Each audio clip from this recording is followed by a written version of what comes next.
Am I the a-hole for refusing to give up my dog for my dad's fiancée and her son? Original post. I'm really upset about this right now. I'm 17 female. My parents divorced when I was 12. It was really rough. They pretty much hate each other and still have trouble doing anything together where I'm concerned. I try not to talk about them to each other and just keep things separate. All the fighting and chaos was hard on me. It was affecting my mood and schoolwork when it was all going down. So, my dad felt bad and let me have a dog to help me feel better. Someone nearby had Malamute puppies, so I picked out one and his name is Tycho and he's my best friend. Even on the weeks I'm with my mom, I stop by after school every day to take him to the dog park to play and get his cuddles in. I love this dog. My dad started dating Melanie a few years ago.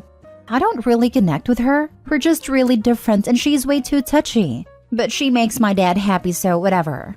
Her son Ben, 9 male, is autistic and needs a lot of accommodations. He gets really upset and has meltdowns when things change or are done differently.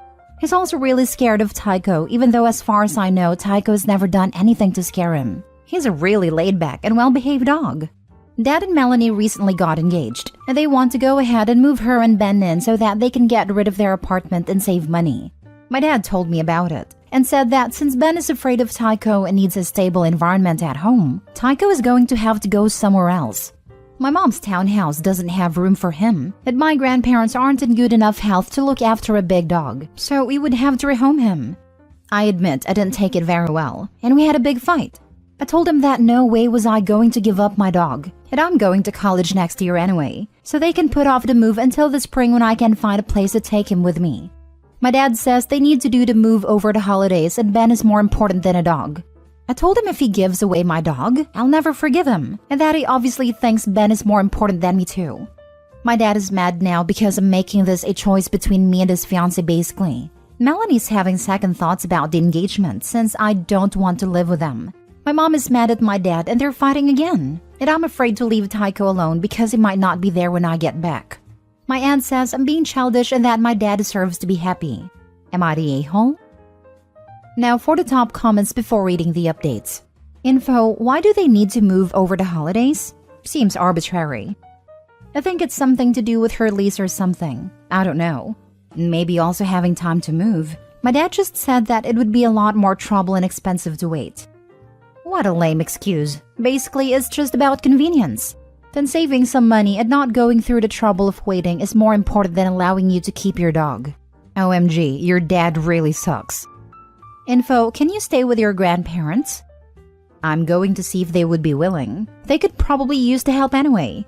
But my dad is going to throw a fit, and I don't want him to make things hard on them either. I'm going to talk to them this afternoon after school. Why would your dad throw a fit? He wants the dog to go so his new family can move in. You've said it clearly you want the dog to be with you. Surely this is a solution that fits the criteria?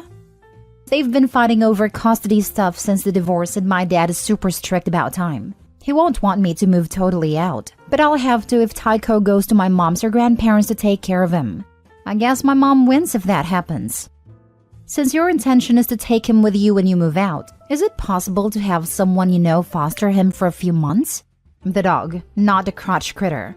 Would your grandparents be able to manage it for a short time, or can you stay with them to help them out for a few months?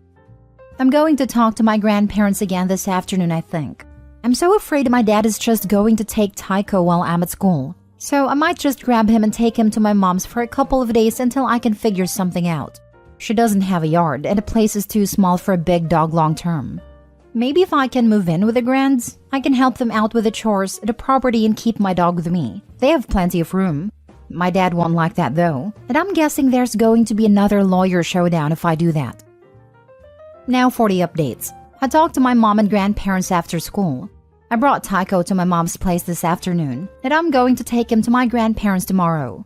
I'm going to split time between them and my mom for a while, and my grandparents said that if I go to college nearby, I can live with them while I study to make sure I don't lose my dog. So I'm going to look at maybe doing 2 years at a local college, and then transferring to a university later. I haven't told my dad yet, but I will after I get Tycho settled tomorrow. I already went online and made sure his chip information is up to date with all of my info and my mom's place as backup. pretty sure all hell is going to break loose. But honestly, I do almost anything to not lose my dog, including just not going to college right now if that's what I have to do. He takes care of me, so I have to take care of him. Second update. It's been a rough few days. My dad flipped his lid when I told him I wasn't coming back to his place, and he and my mom are duking it out right now. My mom's lawyer asked me a bunch of questions and then said not to worry about it. Melanie called to find out what was going on, so I told her that if living with her and Ben means I'll lose my dog, I'm just not going to live there anymore. And she tried to talk me out of it because my dad didn't want to lose me, but I told her that's just how it is. I think they're fighting now too. My grandparents said my dad is being totally unreasonable and is not allowed to come on their property. Gonna be a fun Christmas. I'm just going to stay at my grandparents and try to keep my head down until I go back to school.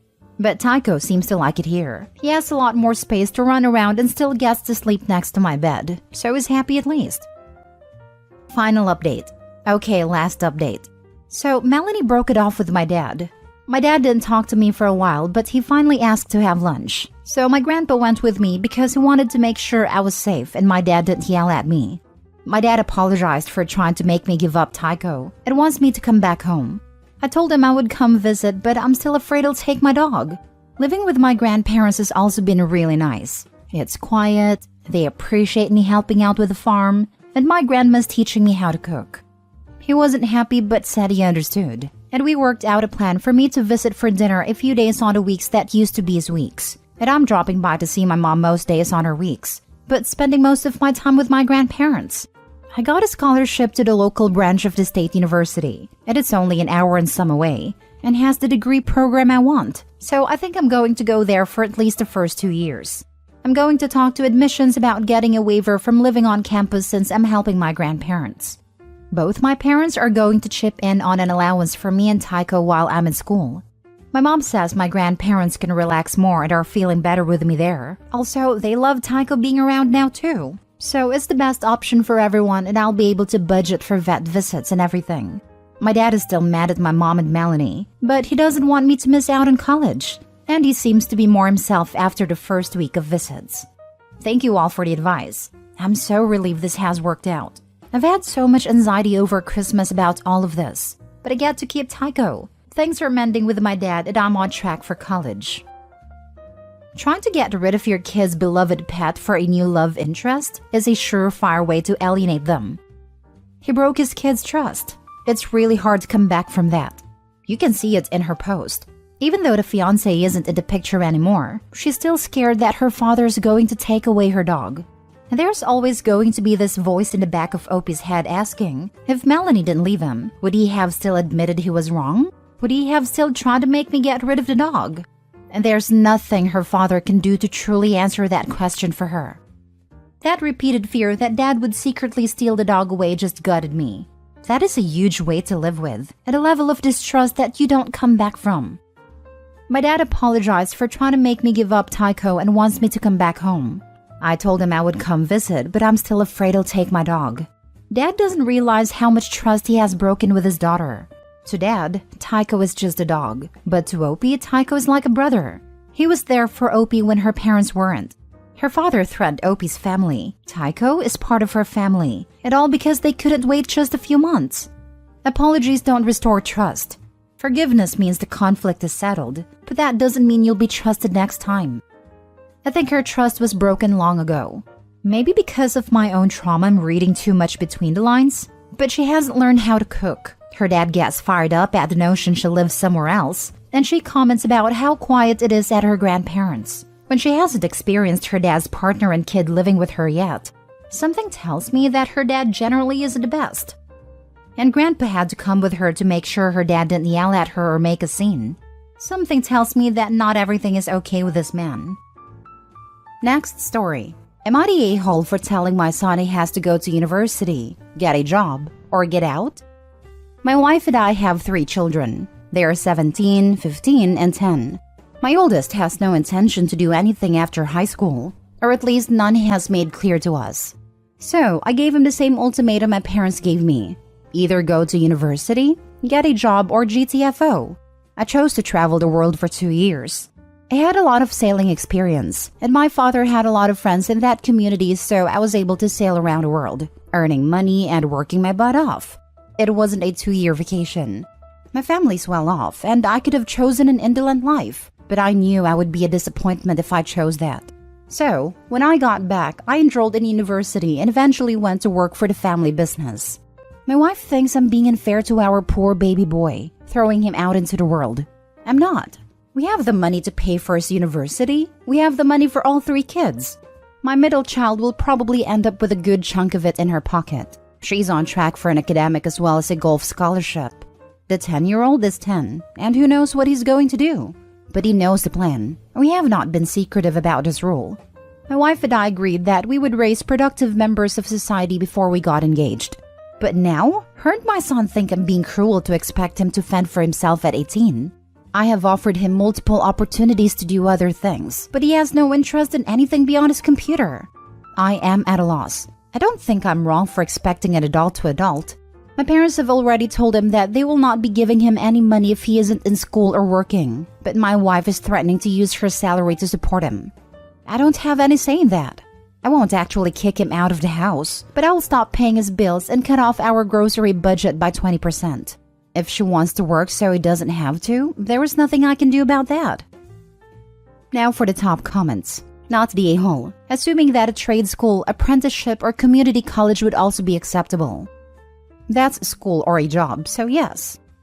Then I think you should be very concerned about why a 17-year-old doesn't have plans or ambitions. But you're not the a-hole for having expectations that he either be in school or working. It's not fending for oneself when the parents tell the kids, go to university, we pay for it, you stay under our roof. Or, work, keep your money to yourself, you stay under our roof. Or, choose to do nothing with your life and you'll have to fend for yourself. Not at all.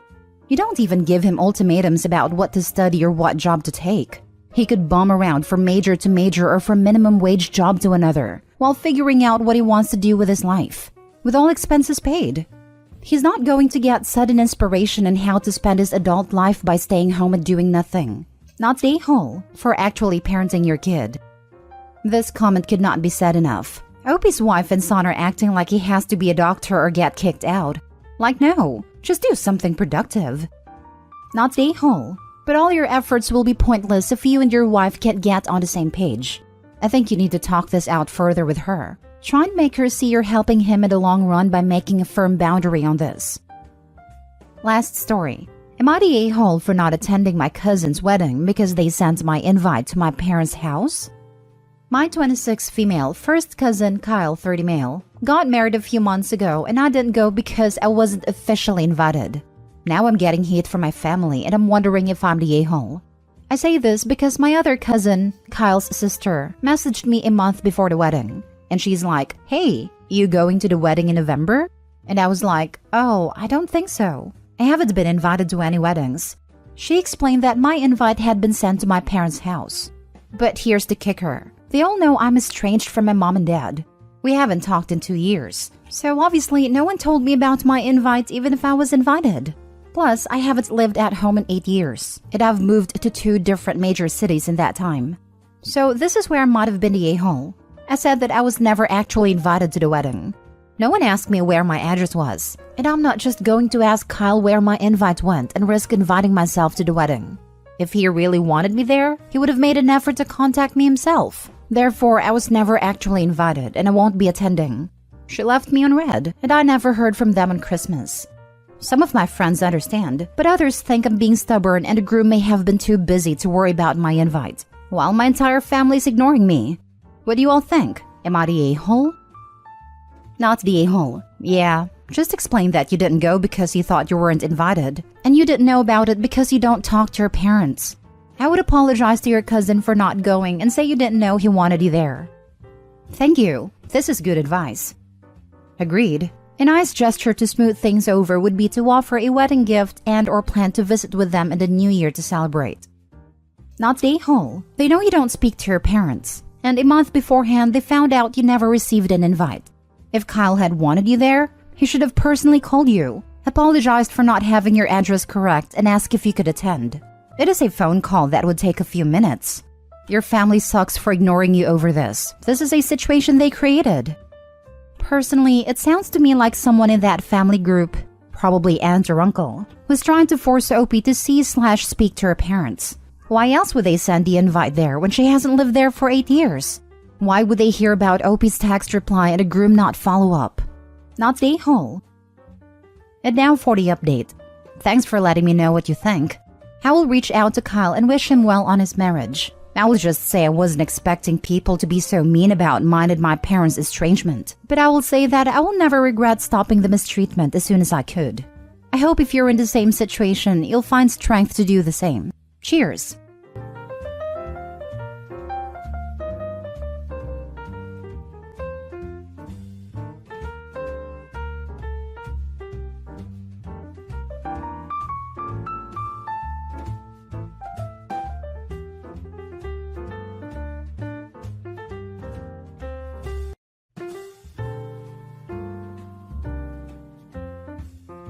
Am I the a-hole for firing my stepfather?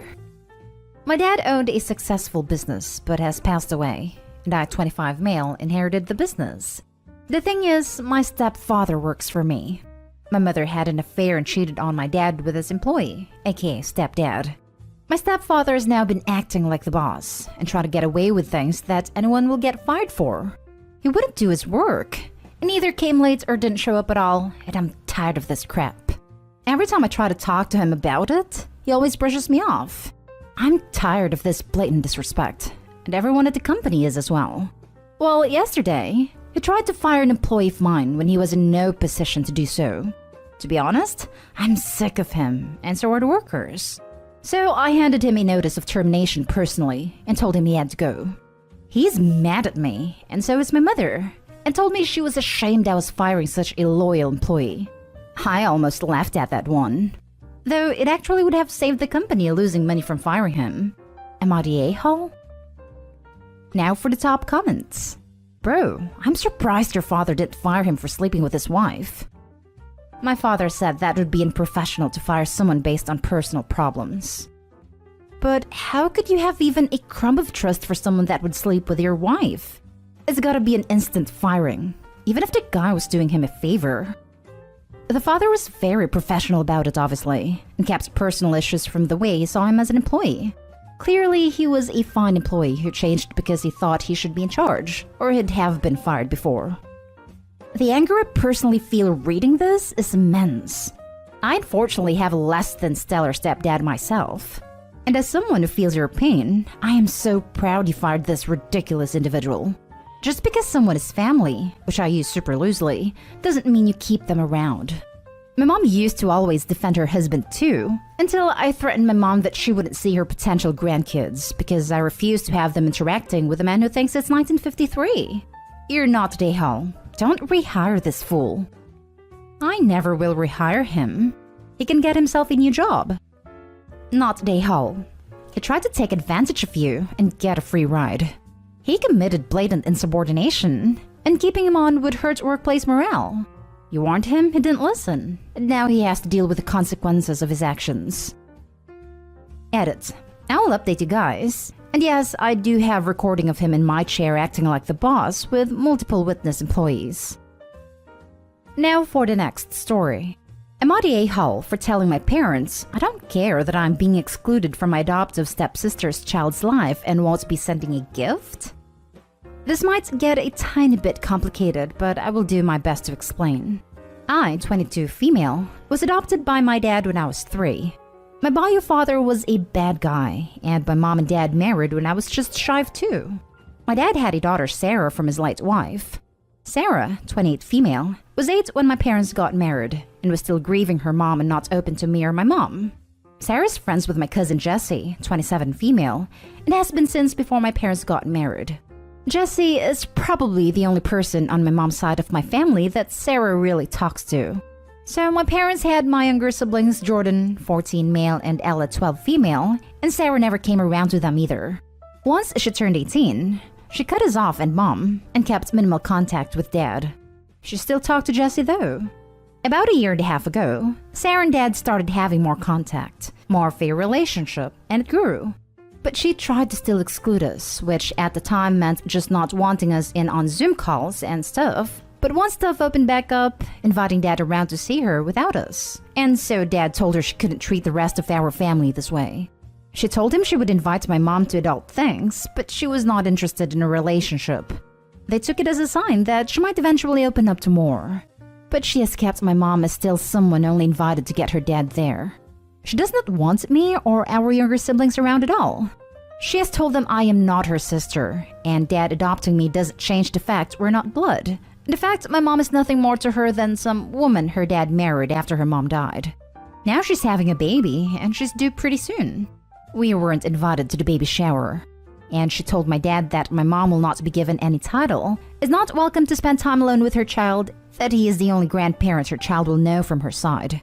I'm not sure what is going on there, but my parents wanted me to be upset and to still make an effort to reach out, send a gift. But I told them I don't care, that I won't send anything. They're upset. Said the fact Jessie will be godmother is a sign she would still come around more. They don't see that Jessie to her isn't family like family through the marriage. She's just a good friend. Well, my siblings and I are not family, neither is my mom, and she has made herself very clear in this. They think it's a Nahal thing not to at least try for the baby. I don't think I'm the a-hole, but maybe I could have been more tactful in saying I don't care, because I know they care and they love her, and I know the baby is innocent in all this. Am I the a-hole? Not the a-hole at all. Clearly, Sarah has a lot of unresolved issues around her mom's death, and things might have been different if she'd had adequate mental help.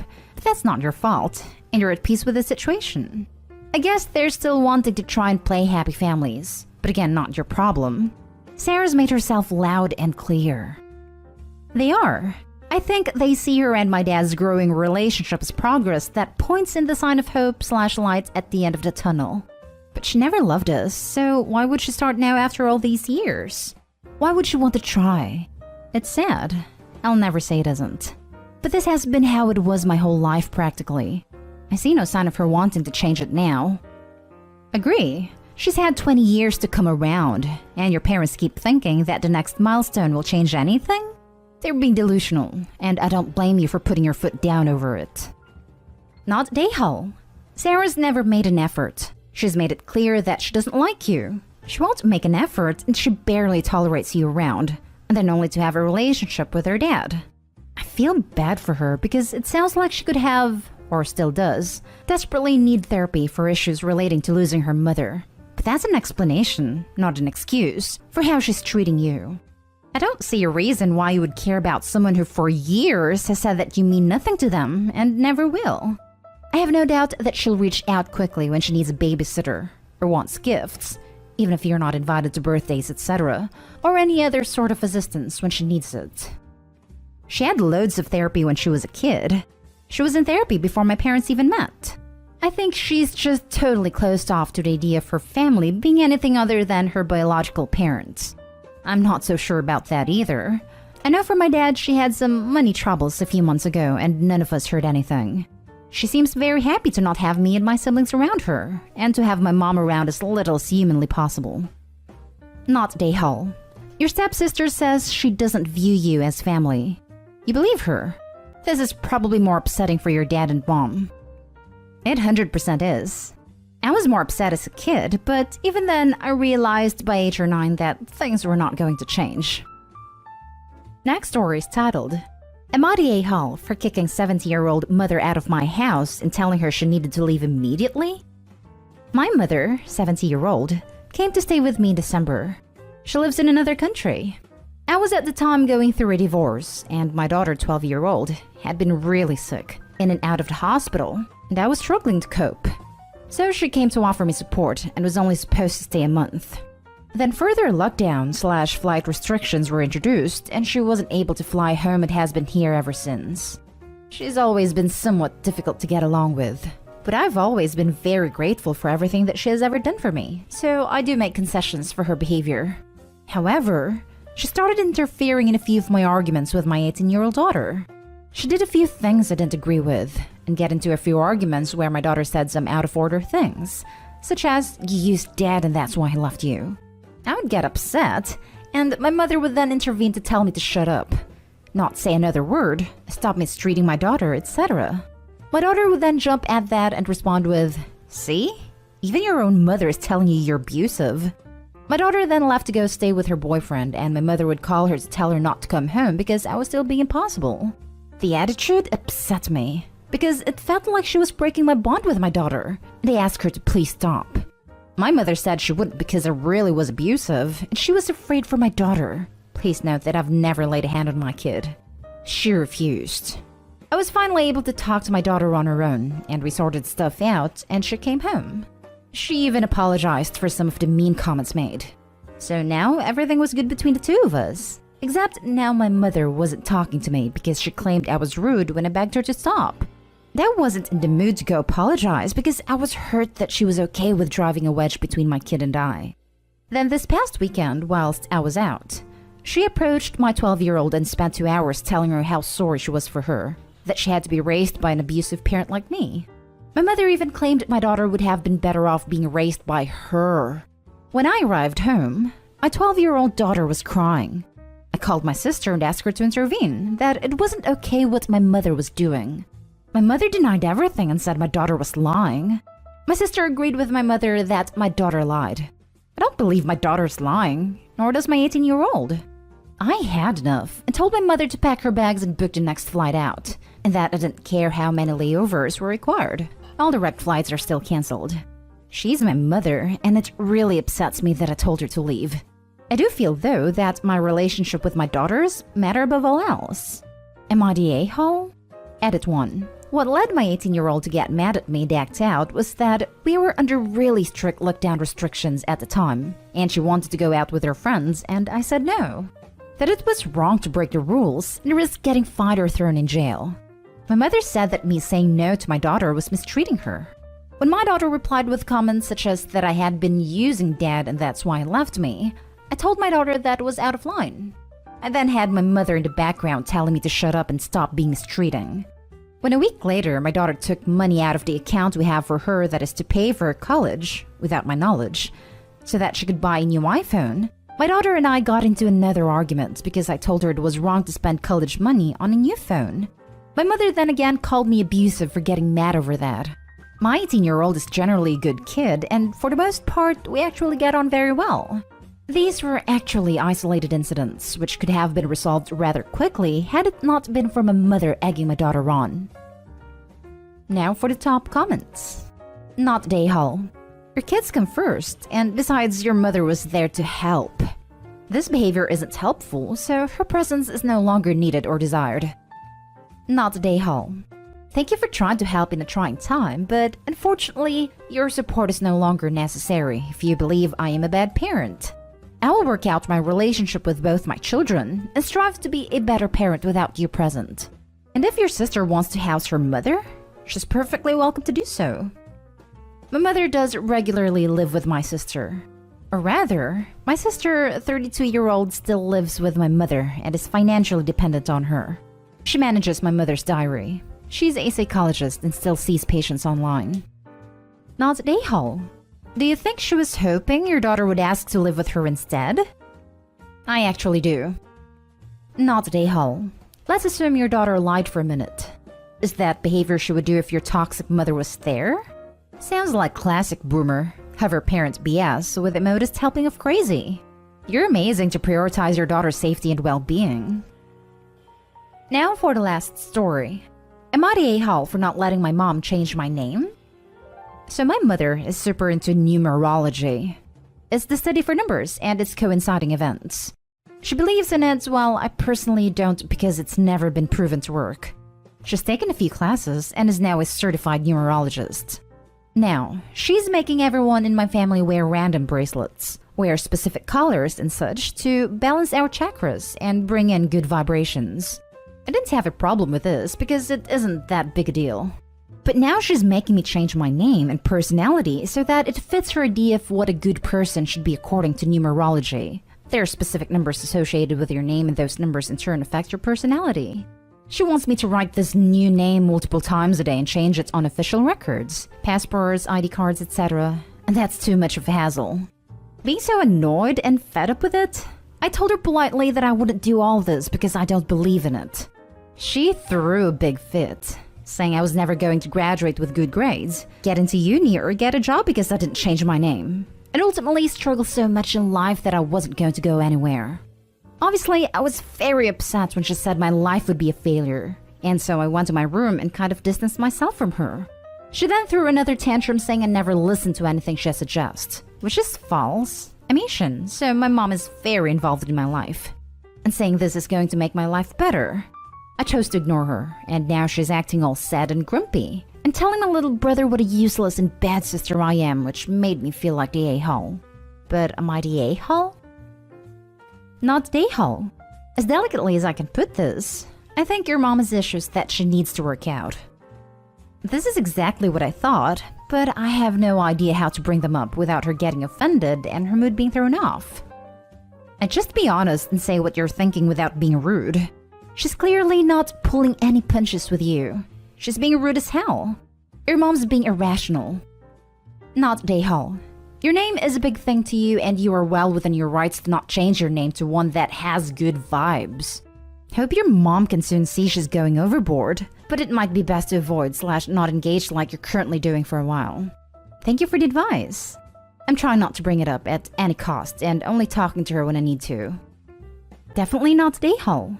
It's nice that she cares so much and wants you to have a good life, but you obviously don't need to change your name for that to happen. Yes, exactly.